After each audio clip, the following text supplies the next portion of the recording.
She deposited $9,000 into her bank account. It was her own money, absolutely legal. All taxes were paid on it. But a few weeks later, federal agents froze her accounts and confiscated every last cent.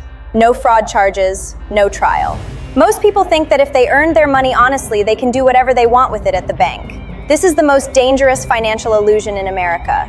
There is one instinct, one simple decision that Americans make every day to avoid unnecessary bank bureaucracy. And this decision turns their own clean money into the target of a federal criminal investigation.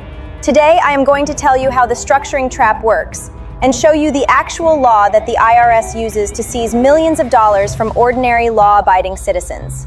Let's look at the real facts. Carol Hinders owned a small Mexican restaurant in Iowa for almost 40 years. Her business operated strictly on a cash basis. Every week, Carol collected the revenue and took it to the bank. She knew what most of you know.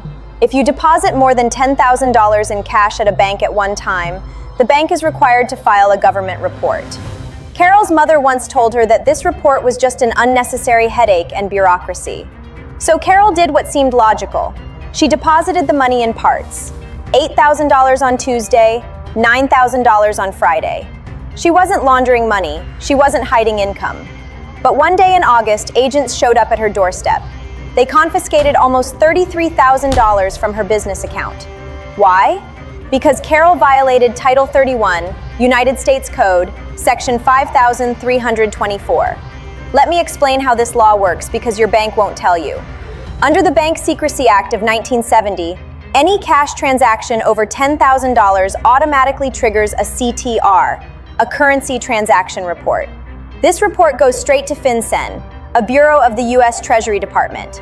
It is a routine procedure, but here is the trap. Intentionally breaking down transactions into amounts under $10,000 to evade this report is a federal crime. This is called structuring. You don't have to be a criminal. Your money can be crystal clean, legally earned, inherited, or gifted. But the very act of breaking up your deposits to stay under the radar turns you into a criminal in the eyes of the federal government. The penalty? Up to 5 years in federal prison and a fine of up to $250,000. And the scariest part? The government has the right to use a procedure called Civil Asset Forfeiture. This means they can take your money even if you are never charged with a crime. They don't need to put you on trial, they put your money on trial. Many people think that if they don't fill out any paperwork, no one will notice anything. That is a mistake.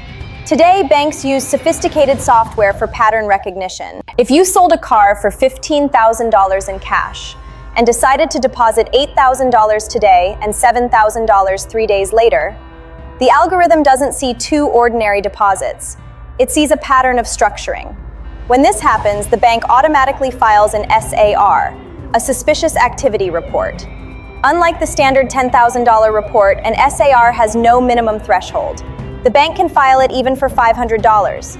And under federal law, bank employees are strictly prohibited from telling you that this report was sent.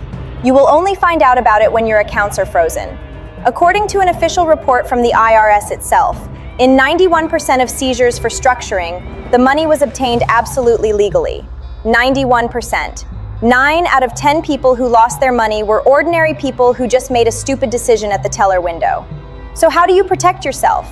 How do you avoid becoming part of this statistic? There is only one rule. Stop playing hide and seek with the bank. Paperwork is your shield. If you sold a car for $14,000 in cash, go to the bank and deposit all $14,000 at once. Yes, the bank will file a report. Let them. If you were gifted $20,000 for your wedding, deposit the entire amount in full. If the teller asks you, "Where did this money come from?" you answer briefly and honestly, "I sold a car," or "It's a gift." You hand them a copy of the bill of sale or a gift letter, nothing more.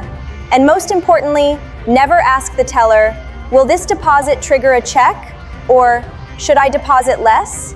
Those words will instantly put you on a suspicious activity list. Create a physical or digital folder. Name it Transactions. Every time you deposit a large amount of cash, put the bank statement and the document proving the source of funds in there. The currency transaction report is not a crime. Trying to avoid it is the real crime. If you or your parents ever deal with cash, you need to know these rules. Share this video with those you want to protect. Let me know in the comments if a bank teller has ever asked you unnecessary questions when depositing cash. I read every single comment. Be smarter than the system and protect your money.